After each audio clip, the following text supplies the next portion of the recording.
ओम गम गणपते नमः। रुद्र संहिता सती खंड 10वां अध्याय। नारद जी ने कहा, हे ब्राह्मण, अब आप मुझे सती शिव के अन्य चरित्र भी सुनाइए। ब्रह्मा जी बोले, हे नारद जी, एक समय श्री शिव जी सती के साथ तीनों लोकों का भ्रमण कर रहे थे। भ्रमण करते हुए वह दंडक वन में पहुंचे। वहां उन्हें श्यामल तथा गौर वर्ण के 2 युवक मिले, जो वास्तव में अयोध्या नरेश दशरथ के पुत्र थे और सीता की खोज में दंडक वन में भटक रहे थे। उसी समय सती थोड़ा पीछे थीं। शिव जी जल्दी से आगे बढ़कर श्री राम के सामने आए और उन्होंने रामचंद्र जी को हाथ जोड़कर प्रणाम किया। यह देखकर सती ने पूछा, हे महेश्वर, आप तो जगत पिता हैं और सृष्टि के रचयिता, पालन करता और संहार करता हैं, फिर आपने उस श्याम वर्ण वाले युवक को प्रणाम क्यों किया? शिव जी बोले, हे देवी, वह विष्णु हैं और उन्होंने इस धरती पर अधर्म का नाश करने के लिए मनुज अवतार लिया है। सती को इस पर विश्वास नहीं हुआ। राम की परीक्षा लेने के विचार से उन्होंने अपना रूप सीता जैसा बनाया और राम के निकट ही विचरने लगी। तब उन्हें देखकर श्री राम ने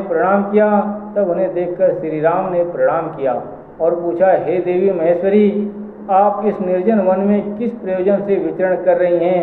भगवान शिव कहाँ हैं और आपने सीता का रूप क्यों बनाया है? यह सुनकर सती लज्जित हुई। वह समझ गए कि श्री राम सचमुच ही विष्णु के अवतार हैं।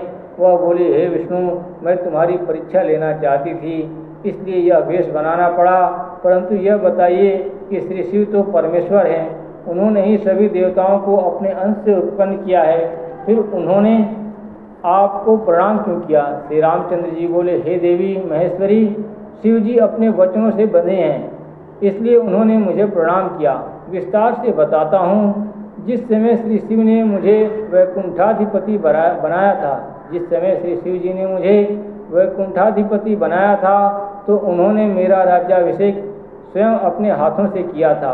मुझे सिंहासन पर बैठाकर उन्होंने कहा था कि आज से सभी देवता तुम्हें प्रणाम किया करेंगे, और ऐसा करके उन्होंने स्वयं भी मुझे प्रणाम किया था। हे देवी सती, वह उसी समय से अपने कहे हुए वचन से बने हैं, इसलिए उन्होंने मुझे प्रणाम किया है। यह सुनकर सती की शंका दूर हुई और वह शिव जी के पास आई। ओम नमः शिवाय।